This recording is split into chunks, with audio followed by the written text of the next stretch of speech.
Welcome to my channel, the hidden drama where real-life stories unfold and every situation has a lesson. Some will surprise you, some will make you think, and some might feel closer to home than you expect. Now let's get into today's story. I cared for my sister's kids while she traveled the world. When I got sick, she evicted me from her guest room and called me a burden. I watched from across the street as she threw away my belongings. She had no idea I had access to her private bank account and what I did with it. I'm looking at Veronica throw my life into a garbage bag, and something inside me just breaks. My hands are shaking, not just from the fever burning through my body, but from 6 years of rage I've been swallowing down like poison. She doesn't even look sad. She's checking her phone, probably planning her next trip to some beach I helped pay for by raising her kids while she collected Instagram likes from Santorini. I should say something, but I'm frozen in this cafe chair watching her erase me like I never existed. Lucas stands on the porch, 12 years old and trying so hard not to cry, and I want to run across the street and tell him I'm sorry, tell him this isn't his fault, but my legs won't work. Maya's clutching her stuffed rabbit, the one I stayed up all night sewing back together last year when the dog tore it. Veronica tosses another box and something falls out. It's the photo album from Maya's first day of kindergarten, the one where I'm holding her hand because Veronica was in Thailand. That album lands in the trash and I feel something shift in my chest, something cold and sharp and focused. I've always been too loyal, too forgiving, too willing to believe people would eventually appreciate what I did for them. That's my fatal flaw. I give everything and expect crumbs in return, then act surprised when I starve. But watching Veronica throw away 6 years of my life in 20 minutes, I realize loyalty has an expiration date, and mine just ran out. The cafe smells like burnt coffee and someone's leftover tuna sandwich, and I'm trying not to throw up because my medication makes everything taste like metal and my stomach is a war zone. I open my laptop with trembling fingers, and the screen lights up my face in the dim corner booth I've claimed. Veronica gave me access to her private accounts years ago, when she needed someone to handle payments while she was backpacking through Southeast Asia for 8 months. Just pay the utilities and the kids' school fees, she'd said like it was nothing, like trusting me with $2 million was casual. I'd been so honored, so stupid. The account balance stares back at me, $2,384,000 give or take. Money she made from her travel consulting business, her influencer deals, her mysterious offshore arrangements she never quite explained.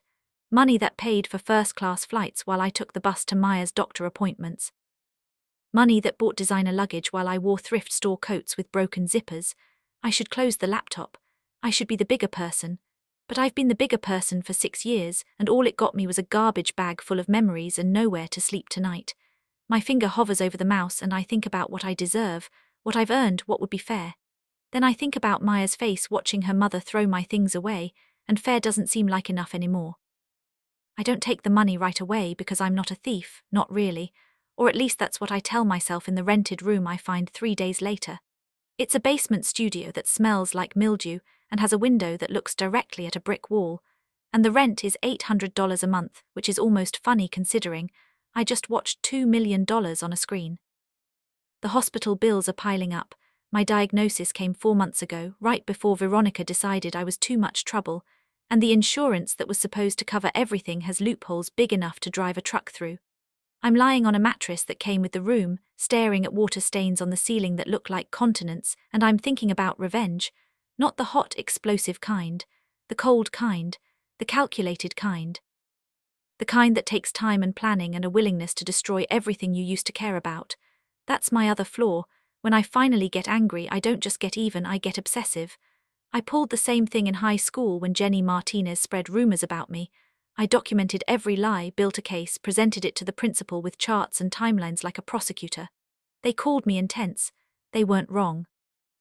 Now I'm staring at Veronica's account activity, months and months of transactions, and I'm seeing patterns. Shell companies, consulting fees that don't quite add up, transfers to offshore accounts. My sister isn't just wealthy, she's hiding wealth, and suddenly I'm not just planning revenge, I'm planning exposure. The foundation takes 2 weeks to set up and costs me $300 I can't really afford, but I name it the Caregiver Relief Project, and I feel something like purpose for the first time since Veronica slammed that door in my face. I start small, 5,000 here, 10,000 there, moving money into the foundation account in amounts that look like legitimate business expenses, vendor payments, consulting fees, professional services. Veronica's sloppy with her bookkeeping because she always assumed I'd handle it, and now I'm handling it in ways she never imagined. The money doesn't go to me. That's important. That's the difference between revenge and theft. Instead, it goes to hospital bills for nannies who can't afford their own healthcare, to au pairs working 80-hour weeks for minimum wage, to grandmothers raising their grandkids while their own children chase dreams that don't include responsibility. Every transfer is a middle finger to my sister's assumption that caregiving doesn't count as real work. Every donation is proof that what I did mattered, even if she couldn't see it. But I can't stop checking the account, refreshing the balance obsessively at 2 a.m. when I can't sleep because my body hurts and my mind won't shut up. That's the thing about revenge. It doesn't actually make you feel better. It just gives you something to focus on besides your own pain. My doctor, Sanya Patel, is a small woman with kind eyes and a direct way of speaking that I appreciate because I'm tired of people sugarcoating my situation. Your numbers aren't improving, she says, and I nod because I already knew that from the way my hands shake when I try to open a jar or the way stairs have become impossible mountains.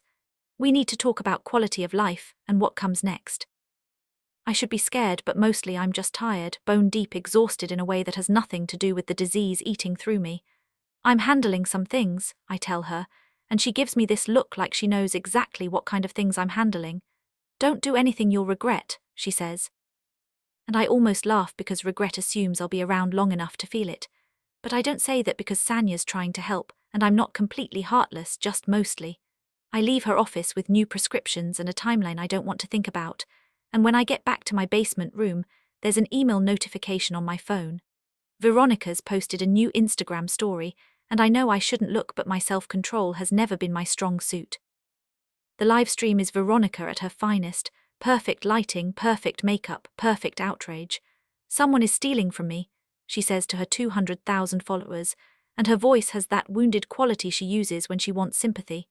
Someone I trusted has been taking money from my accounts, and I will find them and I will make them pay. The comments flood in with support and anger on her behalf, strangers calling for justice without knowing anything about the situation, and I watch the whole thing with my fever climbing and my hands clenched so tight my nails draw blood from my palms. She has no idea it's me. She has no idea that while she's performing victimhood for an audience, I'm 3 moves ahead planning her complete destruction. But watching her lie so effortlessly makes me wonder if I'm doing enough, if moving money to help people is really revenge or just charity with attitude. My impulsiveness kicks in and I almost drain the whole account right then, almost transfer everything to my own name and disappear, but something stops me. Maybe it's the last thread of who I used to be, or maybe it's strategy. But I close the laptop and take my medication and tell myself to stick to the plan, even though every cell in my body wants to burn her world down tonight.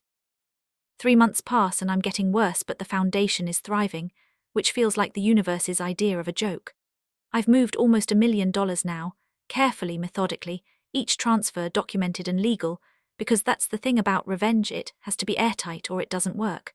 I've paid medical bills for 43 caregivers, funded childcare for 15 families, and set up emergency grants for people who gave everything to raise children that weren't theirs. Every person I help is a piece of my sister's fortune redistributed to people who actually deserve it, and sometimes I imagine Veronica's face when she finally figures it out, and it's the only thing that makes me smile anymore. Sanya tells me I need to make arrangements, use words like hospice and end-of-life planning, and I nod and promise I will, but really I'm just waiting for the right moment to finish this. Lucas calls me sometimes, sneaking his mom's phone when she's not looking, and his voice is careful and sad. "Are you okay?" he asks, and I lie and say yes because what else can I say? "Your mother threw me away, but I'm stealing her money to help strangers." He tells me about school and his little sister and how Veronica's been stressed lately, and I feel almost guilty until I remember the garbage bags, and then the guilt evaporates like steam. Then the lawyer gets involved and everything accelerates faster than I planned. Veronica storms into some downtown law office. I know because she posts about it, because she can't help performing every crisis for her audience, and apparently her accountant finally noticed the missing money. The lawyer, Elliot Rains, is exactly the type Veronica would hire. Expensive suit, neutral expression, the kind of person who's seen everything and judges nothing. He slides a folder across his desk, and I imagine Veronica's face as she opens it, as she sees transaction after transaction flowing into the caregiver relief project, as she realizes every transfer was legal and authorized because she never revoked my access to the account. "You can't be serious," she says, and I know she says this because she posts the whole confrontation later, edits it to make herself look reasonable, but I can read between the lines. The lawyer explains that I was granted permanent financial management access when I handled her affairs abroad, that every donation was documented and legal, that the foundation is registered and operating within all regulatory requirements. Veronica's face in the video goes from angry to pale to something like terrified, and that's when I know there's more. That's when I realize the lawyer found something I didn't plan for.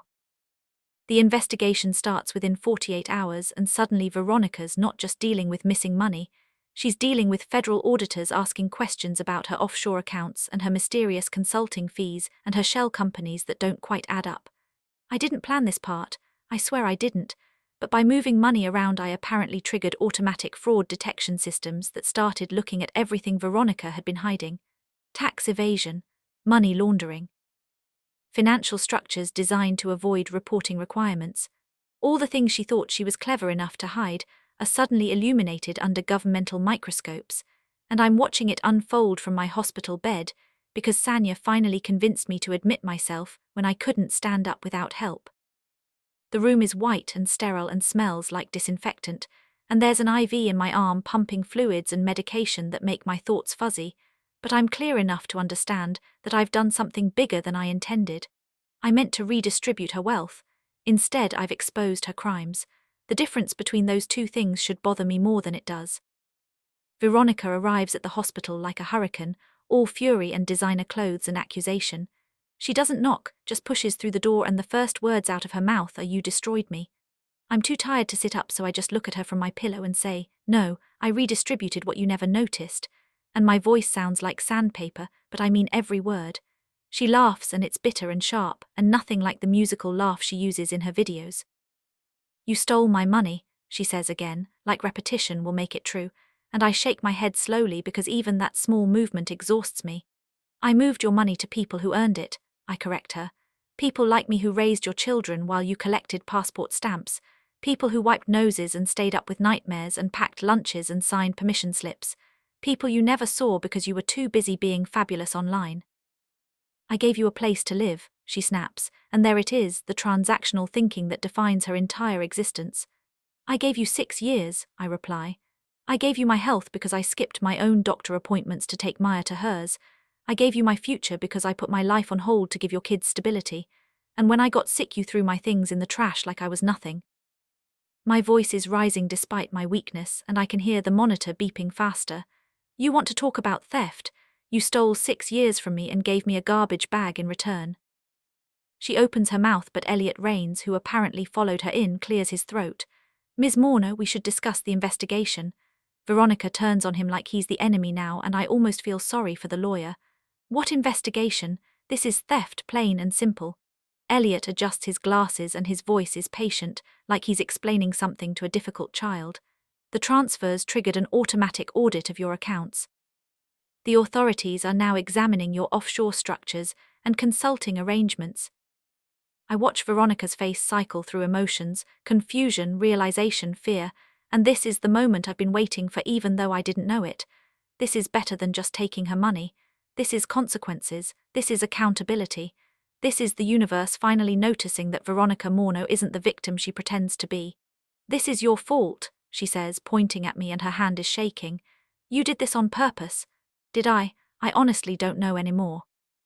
I meant to help people and hurt her, but exposing her crimes, that was just a bonus the universe provided.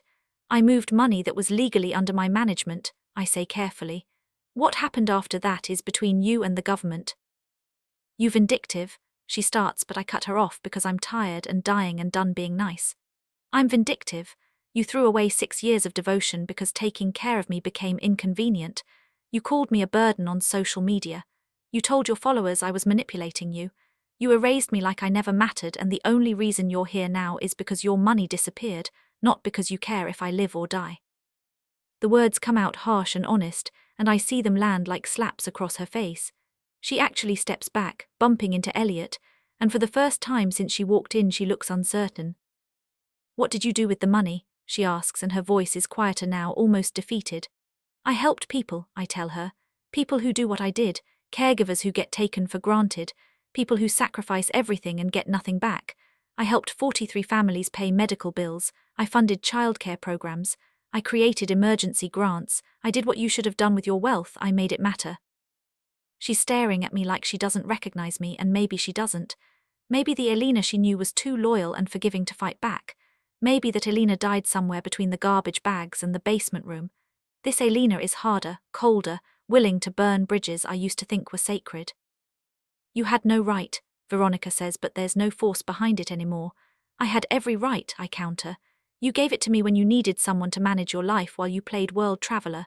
You trusted me with your finances and I managed them exactly as I saw fit. The only mistake you made was assuming I'd manage them in your favor forever."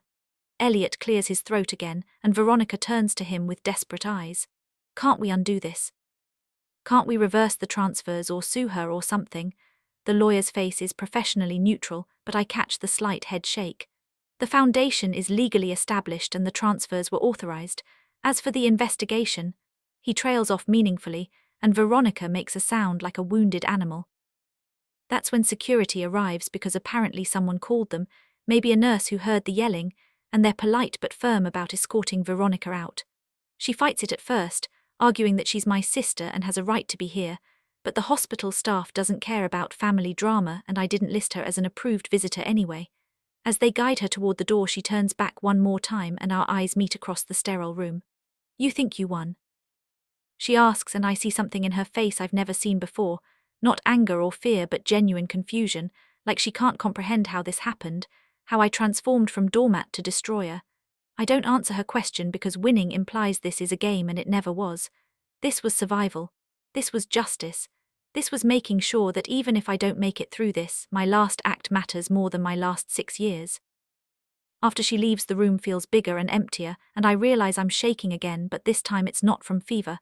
Sanya comes in a few minutes later, checks my vitals, gives me that look that says she heard everything through the door.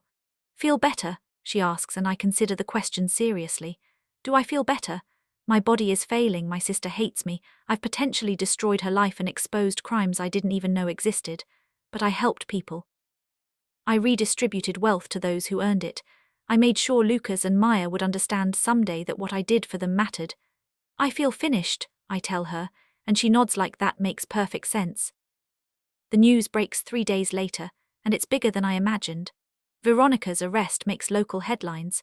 Travel influencer charged with tax evasion and money laundering, and her followers are divided between defending her and claiming they always knew something was off. The investigation reveals years of unreported income, offshore accounts designed to hide assets, consulting fees paid to shell companies she controlled. The foundation I created is mentioned as the trigger point, and some reporters try to find me, but Sanya runs interference, and I stay anonymous, just another dying woman in a hospital bed watching the world spin without her. I should feel triumphant, but mostly I feel empty, hollowed out, like all the anger I've been carrying finally burned through and left nothing but ash. Elliot Rains contacts me through Sanya.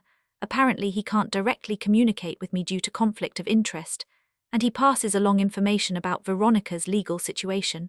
She's facing serious charges. Her assets are frozen. Her influencer accounts are suspended.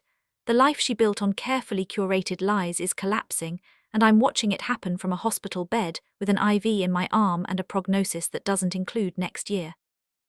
Lucas calls one night and he's crying, trying to be quiet about it, but I can hear the tears in his voice. "Mom says you ruined us," he says, and my heart breaks in ways that have nothing to do with revenge or justice. "Your mom made choices," I tell him gently. "I just helped people with money that was being wasted."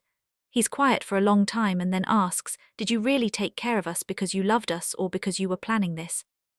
The question guts me because it's fair and honest and exactly what a 12-year-old should ask.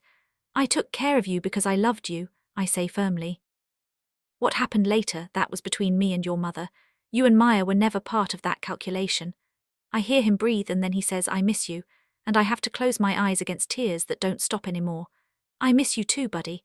Tell your sister I love her." He promises he will and hangs up, and I'm left staring at the ceiling wondering if redemption is possible when you've done both terrible and beautiful things in the same breath. The will was Sanya's idea, though she'd never admit it. You should make sure your wishes are clear, she said carefully, like she wasn't suggesting I prepare for death, and I knew she was right even though facing it made everything real in ways I'd been avoiding. The lawyer who handles it, not Elliot, someone else entirely, asks what I want to do with the foundation assets, and I tell him exactly what I've been planning since Veronica threw my things away. Everything goes to Lucas and Maya in a trust they can access at 25, managed by independent trustees who will ensure it's used for their education and well-being. Not Veronica. Never Veronica. The foundation will continue helping caregivers, but the principal that remains, almost $2 million after all the distributions, belongs to the children I raised when their mother was too busy chasing Instagram fame to notice them growing up. I have the lawyer add a letter to be given to them when they're old enough to understand, and I spend 3 days writing it between medication doses and fever dreams, trying to explain why I did what I did without making their mother the villain, even though that's exactly what she is. The letter says, I didn't do this for revenge, though it probably looks like that. I did this because someone had to show you that caregiving matters, that sacrifice means something, that the invisible work of raising children has value, even if the world doesn't always recognize it. Your mother taught you to chase dreams and see the world, and that's important too, but I wanted you to know that staying matters as much as going, that being present is as valuable as being successful, that love isn't measured in passport stamps or follower counts, but in showing up every day even when it's hard. I'm sorry I can't be there to tell you this in person. I'm sorry your mother and I destroyed something that could have been beautiful. But I'm not sorry I gave you 6 years of stability and love and proof that you mattered to someone unconditionally. Take this money and do something meaningful with it. Help people, build something, make choices your mother couldn't and I didn't live long enough to see. And remember that the woman who tucked you in every night loved you more than anything else in this broken world. Sanya reads the letter when I ask her to, and she doesn't say anything for a long time, just hands it back with wet eyes and squeezes my hand. They'll understand someday, she says, and I hope she's right, though I'll never know. The news cycle moves on because it always does, and Veronica's story becomes just another cautionary tale about influencers who weren't what they seemed. I see from the hospital that she's released on bail, but her accounts stay frozen and her sponsors drop her one by one and her perfect life implodes in slow motion. Part of me feels satisfied, and part of me just feels sad because we used to be close once, before money and travel and resentment built walls we couldn't climb. I think about calling her, but I don't know what I'd say, and honestly I don't think she'd answer anyway. We are past apologies and explanations now. We're in the aftermath where everyone loses something, and nobody wins anything worth having. The foundation continues without me because I set it up that way, with trustees and board members who understand the mission, and will keep distributing funds to caregivers who need help. I get letters sometimes from people the foundation helped, a grandmother who could finally afford her medication, a nanny who paid off debt, an au pair who went back to school. Each letter is proof that what I did mattered beyond revenge, that Veronica's money is doing more good redistributed than it ever did funding her lifestyle, and that's the part I hold on to when the pain gets bad and the medication doesn't help anymore. I'm not proud of destroying my sister even though she deserved it. I'm not proud of the obsession that consumed me for 3 months while I planned her downfall, but I'm proud of the 43 families I helped. I'm proud of the foundation that will outlive me. I'm proud that Lucas and Maya will grow up knowing their aunt loved them enough to secure their future, even when it cost everything else. The end comes faster than Sanya predicted and slower than I hoped, which seems fitting for a life that never quite went according to plan. I'm heavily medicated by the end and time gets weird, hours stretching and compressing until I can't tell if it's been days or weeks since Veronica's arrest. Sanya sits with me sometimes reading or just being present, and I appreciate her more than I can say because she didn't have to care, but she does anyway. Lucas and Maya sneak in one afternoon with a nurse who bends the rules because she has kids too and understands what goodbye means. They're scared and trying to be brave, and Maya climbs into my bed carefully and tells me about school and her new rabbit and how Mom is sad all the time now. I stroke her hair and tell her it's not her fault, that grown-ups make complicated choices and sometimes everyone gets hurt, but that doesn't mean love wasn't real. Lucas stands by the bed holding my hand, and he's almost as tall as me now, and I realize I'm going to miss watching him grow into whoever he becomes. "Are you mad at Mom?" he asks quietly, and I think about the question honestly. I'm sad, I tell him. Sad that we couldn't be better to each other. Sad that it ended this way, but not mad anymore. Being mad takes energy I don't have. He nods like he understands, though I'm not sure he does, and maybe that's okay. Some things you only understand when you're older and bitter, and dying in a hospital bed with nothing left to lose. They leave when visiting hours end, and I watch them go and know that's the last time I'll see them in this life, and the weight of that knowledge is heavier than any revenge I planned. Sanya checks on me that night, and I ask her if she thinks I did the right thing, and she considers it seriously before answering. I think you did a human thing, she says. Not right or wrong, but human. You were hurt and you hurt back, but you hurt back in a way that helped people, so maybe that's as close to right as we get. I think about that after she leaves, about the morality of revenge when it's mixed with justice, about whether intentions matter when the outcome includes both destruction and creation. I don't have answers, and I'm too tired to search for them anymore. The foundation exists. The kids have a future. Veronica faces consequences. I'm dying. Those are facts independent of right and wrong, and maybe that's all there is. The last thing I do before the medication takes me somewhere beyond coherent thought is log into the foundation's account one more time and see the balance has grown, because apparently my story leaked somehow and people donated. Strangers who believed in the mission or related to the situation, or just wanted to feel like they were part of something meaningful. The number on the screen is bigger than what I redistributed from Veronica, and I start laughing, really laughing, because that's the ultimate revenge, isn't it? That what I built from her money became bigger than what she had, that caregivers around the country are getting help because she was too selfish to appreciate what she had. I close the laptop and settle back into pillows and think about Veronica across town, maybe seeing the same news, maybe realizing that she didn't just lose money or face charges, but lost relevance, lost the narrative, lost control of a story that was always going to end with her as the villain, no matter how she tried to spin it. My last thought before sleep takes me is that I hope Lucas and Maya understand someday that I didn't do this to hurt them or punish their mother, but to prove that invisible work has value and sacrifice matters, and love, real love, the kind that shows up every day, is worth more than all the passport stamps in the world. Then everything fades to white and quiet and peace. And that's the end of today's story. If you enjoyed this video, don't forget to like, subscribe and turn on notifications so you never miss the next one. Feel free to share your thoughts in the comments. I'd love to hear them. Thanks for watching, and I'll see you in the next story.